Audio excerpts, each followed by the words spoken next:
los Andes del Perú, allá al valle del Mantaro.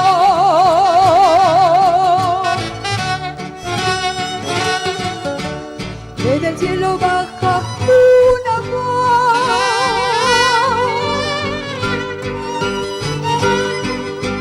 a los Andes del Perú.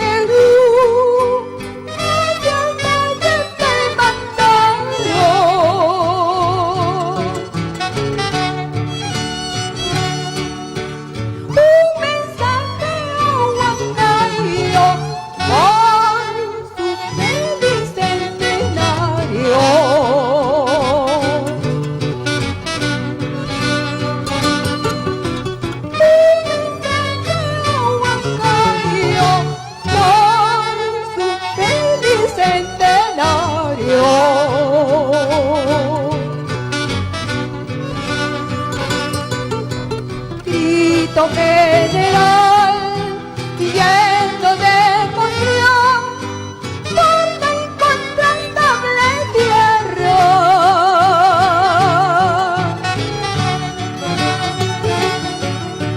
Grito general, lleno de emoción por la incontestable tierra.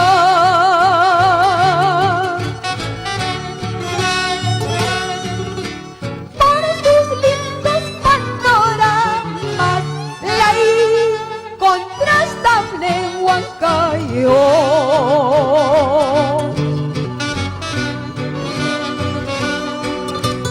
Por sus lindos panoramas, la incontrastable en el centro, la incontrastable en el centro.